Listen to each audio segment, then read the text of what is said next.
Bonjour, ici Jake Smith de House of Roll. Dans cette vidéo, je vais vous montrer comment installer la plomberie brute, rincer la valve et installer la cartouche et la garniture.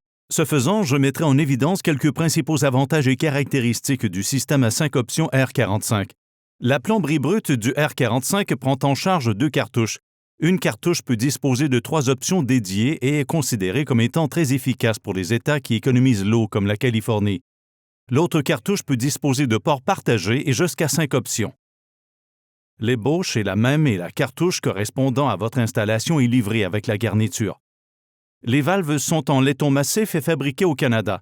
Elles peuvent être commandées avec des raccords NPT, PEX ou PEX à expansion d'1 demi-pouce. Sur toutes les valves, l'entrée d'eau chaude est orientée à 9 heures et l'entrée d'eau froide orientée à 3 heures. Le R45 n'est pas équipé d'une cartouche d'inversion si les conduites devaient être installées dans l'autre sens.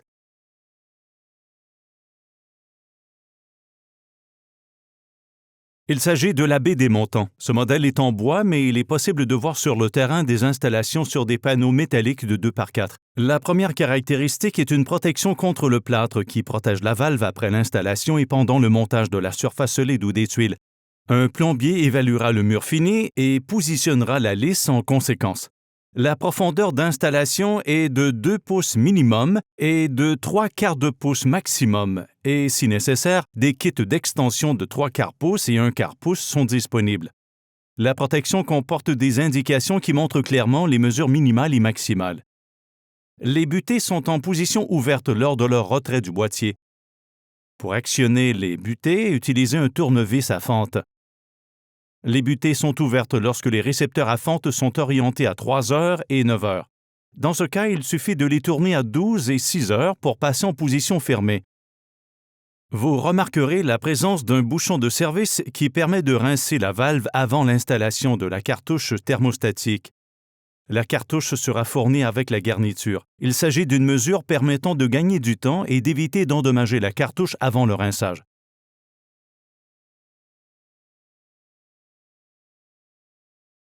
Nous allons voir aujourd'hui comment effectuer le raccordement et quelles sont les procédures à suivre pour retirer les composantes et pièces qui pourraient être endommagées par le chauffage de la valve. Les R23, R45 et R51 partagent tous le même type de butée. Cette butée est maintenue par de petites attaches. Vous pouvez très facilement retirer ces attaches ainsi que le bouchon de service et effectuer ensuite vos raccordements. Les R23, R45 et R51 partagent tous quelque chose de positif pour l'installateur. Des supports d'installation, appelés oreilles de chien, sont placés sur la valve, respectivement orientés à 11 heures et à 5 heures. La valve a été conçue avec un dos plat pour vous permettre de la visser sur la lisse et d'ajuster ensuite cette dernière au mur pour obtenir la bonne profondeur. Conçue pour fonctionner dans un mur de 2x4, cette valve est de qualité. Examinons à présent les étapes à suivre pour effectuer un raccordement. Tout d'abord, vous devez retirer toutes les pièces susceptibles d'être endommagées par la chaleur. Vous pouvez voir ici quelques pièces en caoutchouc et le bouchon de surface en plastique. Elles peuvent être déformées ou endommagées et ne pas fonctionner correctement. Vous avez donc vu que j'ai déjà retiré la butée côté chaud et l'attache à ressort. Ensuite, nous allons retirer le bouchon de service. Enfin, nous allons retirer l'attache du côté froid. Il s'agit d'attaches à ressort qui se retirent facilement à l'aide d'une pince à bec effilé. Une fois l'attache retirée, nous enlevons toute la butée. Nous pouvons maintenant effectuer le raccordement. La valve a été conçue de manière à ce que les entrées soient compatibles avec des tubes en cuivre d'1 demi-pouce. L'installateur ou le plombier effectuera les raccordements. Maintenant que le raccordement a été effectué, nous avons déjà installé la butée du côté chaud et l'attache de maintien qui se trouve ici à côté. Nous mettons en place le bouchon de service et tournons l'écrou, puis nous insérons la butée du côté froid avec la vis à fente positionnée à 9 et 3 heures respectivement. La dernière étape consiste à mettre en place l'attache de maintien. Cette attache se manipule facilement à l'aide d'une pince à bec effilé.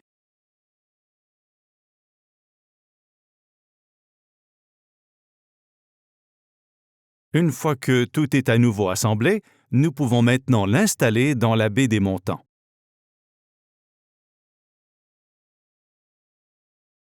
Commençons par retirer le garde-boue et par placer un chiffon ou un matériau autour de la valve pour empêcher l'eau de pénétrer dans le mur.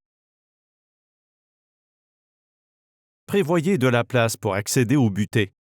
La présence d'un bouchon de service permet à l'installateur de le retirer, de rincer la valve et d'installer la cartouche. La cartouche est conçue pour une période de 5 à 7 ans si elle est utilisée normalement, mais elle s'endommage rapidement si des débris y pénètrent par une entrée d'eau chaude ou froide non rincée. Assurez-vous que les butées sont en position fermée. Elles doivent être positionnées à 12 heures et 6 heures respectivement. Retirez ensuite l'écrou à l'aide d'une clé et en utilisant un chiffon pour éviter d'être aspergé par la pression qui pourrait rester dans la conduite. Une fois l'écrou retiré, retirez le bouchon et jetez-le à la poubelle. Ensuite, nous allons procéder au rinçage de la valve. Bouchez la zone autour de la valve à l'aide d'un chiffon ou de matériaux similaires. Laissez les butées exposées. L'usine suggère de rincer la valve pendant 20 secondes. Nous ne le ferons pas aujourd'hui, mais nous ouvrirons et fermerons complètement les valves pour que vous puissiez voir comment se déroule cette opération.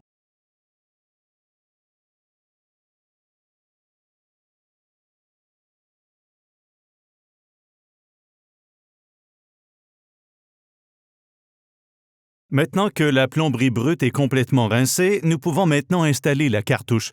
La cartouche est codée par couleur, comme vous pouvez le voir. Le côté bleu est à droite et le côté rouge est à gauche, ce qui correspond au côté chaud et au côté froid. En insérant la cartouche dans la cavité, assurez-vous qu'elle y est bien insérée avant de pouvoir procéder à l'installation de l'écrou. C'est probablement l'étape la plus importante de toute l'opération. Il faut éviter de trop comprimer la cartouche, car cela entraînerait une rigidité de la poignée et une déviation de l'action. Comme vous pouvez le voir, j'ai serré cet écrou à la main. Et maintenant, selon les instructions de l'usine, je vais tracer une ligne sur l'écrou et sur le corps. Une fois cette ligne tracée, je vais prendre une clé et la tourner de 12 heures à 3 heures.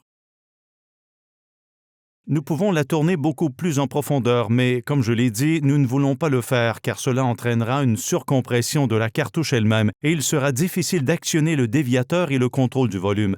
Une fois la cartouche installée, nous ouvrons les butées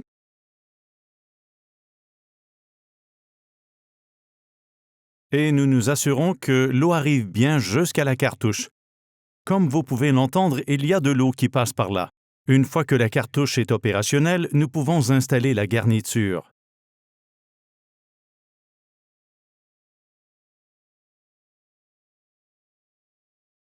Une fois la plaque arrière installée, nous mettons en place le boîtier qui s'adapte à la cavité de la cartouche. Vous remarquerez qu'il y a un trou d'évacuation sur le boîtier et nous voulons placer ce trou d'évacuation à 6 heures. Le boîtier est maintenu par ce que nous appelons un écrou chromé. Techniquement, il ne s'agit pas d'un écrou, mais c'est l'écrou du boîtier qui est décoratif et qui maintient tout en place.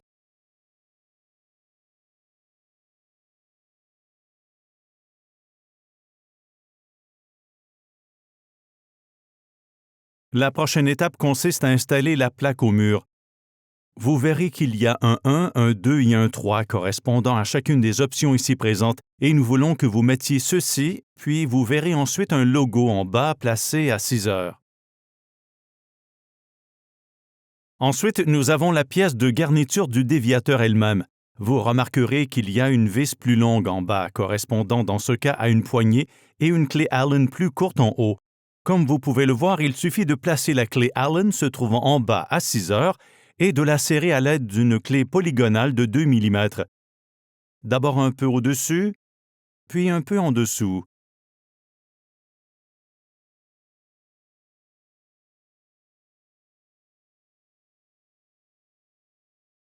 Et c'est peut-être la deuxième étape la plus importante de ce montage.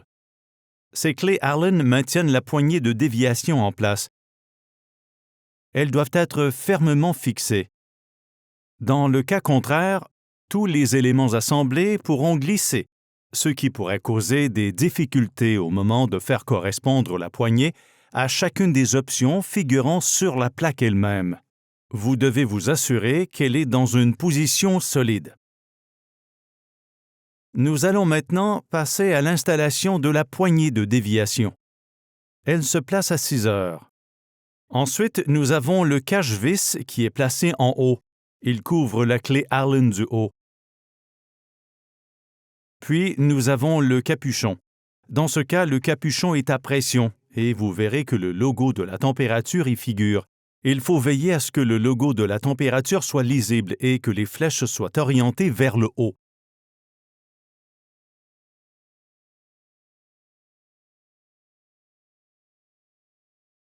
Il s'agit du système de douche R45 à 5 options. La garniture R45 prend en charge 3 accessoires de plomberie, à savoir la douche à ta main, la tête de douche et le bec de bain mural. En outre, vous disposez de 2 options communes qui vous permettent d'utiliser 2 dispositifs simultanément.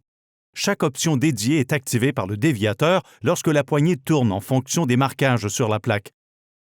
Lorsque la poignée se trouve entre 2 marquages, la fonctionnalité commune est activée.